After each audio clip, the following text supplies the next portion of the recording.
respond to these latest developments as well as bring us up to date on her own work in Washington. Congresswoman Blackburn. Congresswoman, always glad to have you back home. Always good to be with you. Thank you. First and foremost, just talk a little bit politics with us. It seems like Michelle Bachmann coming on board today. We heard Newt Gingrich yesterday indirectly throwing his support behind Mitt Romney. What are your thoughts about what's going on there? I've known Mitt and Ann Romney for years, and I think he's going to be a fantastic nominee, and he will be a great president of the United States. What I see is people are ready for some change. What President Obama brought has really been change for the worse. When you look at the economy and the job situation, and people are saying, we know what's necessary to get this country back on the right track. We need to be focusing on the economy. Mitt Romney's the right man to do that. But some people will argue that some jobs numbers over the past few months have shown some improvement. What do you say to them, though? Can you really argue that case? Well, what you have to do, oh, absolutely you can argue that case.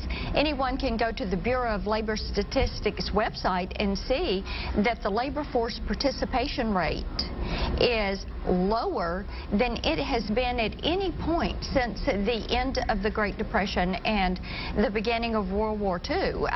The way they're now qualifying people as being unemployed and counting in that unemployment number is a change from the way we have done it. And when I talk to our small business owners, which by the way have created 65% of the new jobs in the past decade and a half, what you find out is they feel like that we are on the verge of another recession.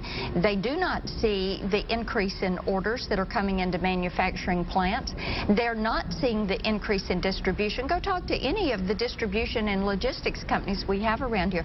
The numbers do not say that we are moving forward in a recovery. They say that we are beginning to stall, and what we have to do is get this back on track. In the meantime, your work continues in Congress. You're taking on the TSA. Right. Tell us about your STRIP Act. The STRIP Act is a piece of legislation, Stop TSA's Overreach in Policy, and what they're doing is impersonating, if you will, law enforcement officers, and they have no law enforcement training. And certainly there's perception on the part of passengers. That's exactly right.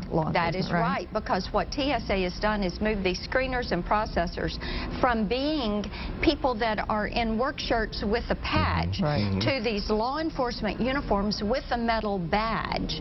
And so people assume that they have had law enforcement training. They've not. And so the STRIP Act would take them out of that, and would also remove any assumed authority they have to act as a law enforcement. So that if there's inappropriate activity, a consumer is more likely to step up. It clears up and puts a bright line there. They are to be there to assist the traveling public. They do not have arrest powers. They do not have detention powers, and we need to put them back in the right queue. Another issue you've been directly involved with is something that we've talked about many times right here on Live at 9 involving human trafficking. And I know you have directly written a letter and others to the folks at Google about this issue. Why the concern there? What can be done? Alex, this is what has happened. So many of my friends from church who are very involved in missions work, and I know a lot of your viewers the same way. They get on the internet, they're doing missions work, and then they see all of these ads that are coming in for sex trafficking, or these websites they would consider pornographic, and they start saying, how does this come? Well, it happens because Google does word searches and data mining, and that's how you end up getting all of this on your computer. So when you put in a mission trip to wherever, something else will come up. Beth, you're right. Spot on. So then what we started doing was, as we have worked on this issue through the years, you know, many people who talk about our unsecure border, southern border that's like a sieve. You've got drug trafficking, human trafficking, sex trafficking, etc. It's modern day slavery. So what we did was to write Google. They're the big player in this ecosystem.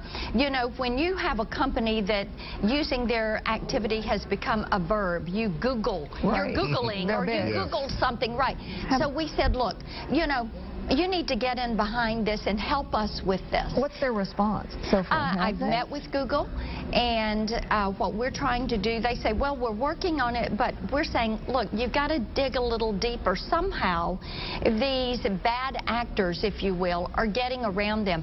I want to make certain we keep the internet free. and that we're able to incentivize use of it and help our small businesses get their message out. Right. But what we have to do is make certain that it's safe and that you're not helping these human traffickers conduct their business, and they're sex traffickers.